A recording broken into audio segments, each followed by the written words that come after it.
দুটো important decision আমরা আজকে ক্যাবিনেটে নিয়েছি। সেটা আমি যেহেতু এটা আমাদের ডিউরিং ইলেকশন আমাদের অনারেবল হোম এবং কোঅপারেশন মিনিস্টার মাননীয় অমিত শাহজি যেদিন চার্জশিট ডিক্লেয়ার করেছিলেন এগেনস্ট স্টেট গভর্নমেন্ট, দুটো কমিটমেন্ট ছিল জনস্বার্থে, পশ্চিমবঙ্গের আপামর মানুষের স্বার্থে। সেই দুটোর সিদ্ধান্ত আজকে ক্যাবিনেটে আমরা নিয়েছি। সেটা আজকে আমি আপনাদেরকে ঘোষণা করছি। এটার জন্য মানুষ প্রত্যাশাও করছেন, যদিও আমরা খুব অল্প দিনের মধ্যে ওয়ার্কআউট করেছি, কিন্তু এটা একটু লং প্রসেস আছে। এখনই যদি শুরু না করি আমরা 2-3 মাসের মধ্যে কিছু রেজাল্ট দিতে পারবো না বলে মনে করেছি। তাই আমরা এই 10 দিনের মধ্যেই এই ফরমেশনটা কমপ্লিট করলাম, ক্যাবিনেট অ্যাপ্রুভ্যালও দিয়েছি।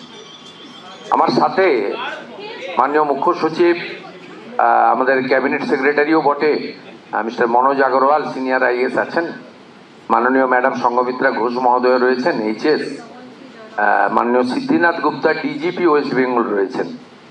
এদিকে ম্যাডাম আমাদের আইপিএস, অত্যন্ত পপুলার আইপিএস দময়ন্তী সেন মহোদয়া রয়েছেন, mister senior IPS mister ADG র্যাঙ্কের মিস্টার জয়রামন সাব রয়েছেন। আমরা দুটো কমিট করেছিলাম ডিউরিং ইলেকশন।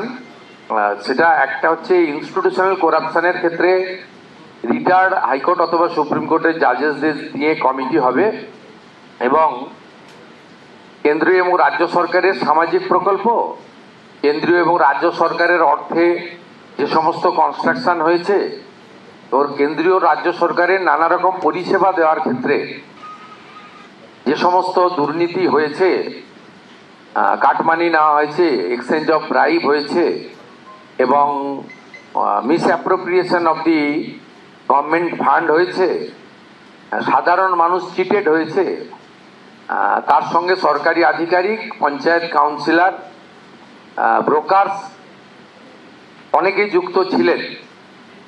এই বিষয়ে আমাদের একটি ইনস্টিটিউশনাল করাপশনের কমিশন তৈরি করার কথা ছিল। আমাদের রিটায়ার্ড জাস্টিস মাননীয় বিশ্বজিৎ বসুর নেতৃত্বে আমরা এই কমিটি আজকে তৈরি করলাম। 1 জুন থেকে এই কমিটি ফাংশন শুরু করবে। এর মেম্বার সেক্রেটারি করা হলো আমাদের সিনিয়র আইপিএস এডিজি র্যাঙ্কের মিস্টার জয়রামন সাহেব, তিনি হলেন মেম্বার সেক্রেটারি। অর্থাৎ রিটায়ার্ড জাজ হাইকোর্ট বিশ্বজিৎ বসু চেয়ারপারসন এবং মেম্বার সেক্রেটারি হলেন জয়রামন সাহেব। এনারা 1 জুন থেকে কাজ শুরু করবেন। গভর্নমেন্টের পক্ষ থেকে চিফ সেক্রেটারি এবং হোম সেক্রেটারি তাদের সমস্ত logistic support, infrastructural support, man power এবং যে যে ডকুমেন্ট তারা চাইবেন ডিজিপি সহ পুরো সরকার সেই তথ্য তাদেরকে দ্রুততার সঙ্গে দেবে। আমি আশা করব এই কমিটি তার ফাংশনিং শুরু করার 30 দিনের মধ্যেই রেকমেন্ডেশনগুলো দিতে শুরু করবে, এবং আমরা সেই ভিত্তিতে পুলিশের পক্ষ থেকে এফআইআর লজ হবে, এবং বিএনএস এর অন্তর্গত যে সেকশন আছে সেটা দিয়ে আমরা অ্যাকশনও নেব, এবং গভর্নমেন্টের ফান্ড এক্সচেকার থেকে যা দুর্নীতি হয়েছে রিকভারিও করার চেষ্টা করব উইদিন আওয়ার প্রেজেন্ট অ্যাক্ট, মানে বিএনএস এর অন্তর্গত।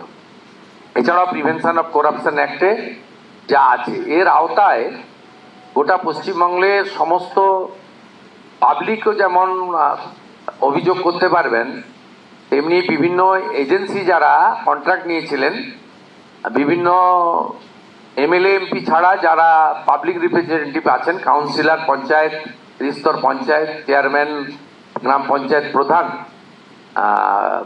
তারাও এর মধ্যে হবেন। কোঅপারেটিভ অর্গানাইজেশন থেকে শুরু করে এনজিও থেকে শুরু করে সকলেই এই কভারের মধ্যে থাকবেন, শুধু লোকায়ুক্তের মধ্যে যারা যুক্ত তারা বাদ দিয়ে। সেকেন্ড, আমাদের কমিটমেন্ট ছিল যে গত কয়েক বছরে পশ্চিমবাংলায় মহিলাদের উপরে, মা, বোন, দিদি এবং শিশু কন্যাদের উপরে যে ধরনের অত্যাচার হয়েছে, স্পেশালি এসসি, এসটি এবং মাইনরিটিজ মহিলাদের উপরে যেভাবে অত্যাচার হয়েছে, এই বিষয়ে আরেকটি কমিশন আমরা তৈরি করেছি। আমাদের কমিটমেন্ট ফুলফিল করলাম। এর চেয়ারপারসন করা হয়েছে কলকাতা হাইকোর্টের রিটায়ার্ড জাস্টিস শ্রীমতী সমাপ্তি চ্যাটার্জিকে। তিনি চেয়ারপারসন হয়েছেন মহিলা নির্যাতন সংক্রান্ত বিষয়গুলি দেখার জন্য কমিশনের।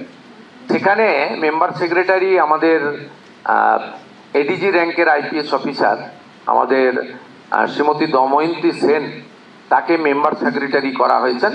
মূলত মেম্বার সেক্রেটারিরা আমাদের গভর্নমেন্টের পক্ষে সমস্ত কোঅপারেশন করবেন এবং নেতৃত্ব দেবেন, এবং তারা পুরো অফিস চালু করে দিলে ডেডিকেটেড পোর্টাল কমপ্লেন দেওয়ার জন্য, এবং আমাদের হোয়াটসঅ্যাপ নাম্বার, মেল সবগুলো দেবেন, এবং পুরনো পেন্ডিং জিডি বা এফআইআর যেগুলো পড়ে আছে সেগুলোও কালেক্ট করবেন, এবং NHRC, SC commission, ST commission, OBC commission, minorities commission, শিশু ও নারী অধিকার কমিশন, রাজ্য এবং কেন্দ্রের যত রেকমেন্ডেশন এখনো অবধি পড়ে রয়েছে সেগুলো ওনারা প্রাথমিকভাবে নিয়ে নেবেন, এবং এই দুজন মেম্বার সেক্রেটারি চেয়ারপারসনের পারমিশন নিয়ে তারা বিভিন্ন থানা এবং জেলাতে স্পট ভিজিটও করবেন এবং স্টেটমেন্ট রেকর্ডও করবেন। সবাইকে কলকাতা আসারও দরকার হবে না, এবং জনশুনানির মতো আয়োজনও বিভিন্ন থানা স্তরে তারা করবেন, এবং এর পুরো বিষয়টা তারা বিস্তারিত আকারে অফিস পেয়ে গেলে চেয়ারপারসনের সঙ্গে কনসাল্ট করে আপনাদের মাধ্যমে জনগণকে জানিয়ে দেবেন, এবং এইটা একেবারে ওয়ার্ল্ড লেভেল, ভিলেজ লেভেল পর্যন্ত মানুষ জানতে পারবেন, তারা তাদের অভিযোগ নথিভুক্ত করবেন। এক্ষেত্রে কেবলমাত্র সুপ্রিম কোর্ট, হাইকোর্ট এবং সেন্ট্রাল ইনভেস্টিগেটিং এজেন্সির যে তদন্তগুলি চলছে সেই মামলাগুলির ক্ষেত্রে নির্দিষ্ট কয়েকটি মামলাগুলি ছাড়া বা সেই সংক্রান্ত ব্যক্তিগুলি ছাড়া অন্য মামলাগুলি প্রত্যেকটাই তারা দেখবেন।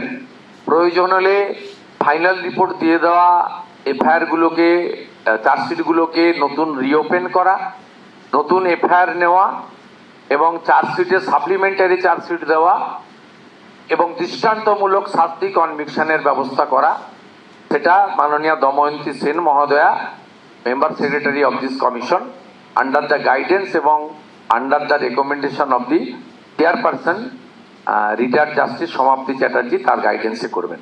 আমরা অনারেবল দুজন এক্স জাস্টিসের কনসেন্ট মাননীয় সিএস সংগ্রহ করেছেন, লিখিতভাবে তারা কনসেন্ট দিয়েছেন, দে আর এগ্রিড।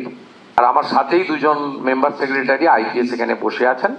আমরা ক্যাবিনেটও অনুমতি নিয়ে এটা এই আগামী কয়েকদিন তাদের ইনফ্রাস্ট্রাকচার বা অন্যান্য support, man power, logistic ready করবেন। 1 জুন থেকে তারা কাজ শুরু করবেন। আমাদের ভিডিও ভালো লাগলে লাইক এবং শেয়ার করুন। কমেন্ট সেকশনে গিয়ে জানান আপনাদের মতামত।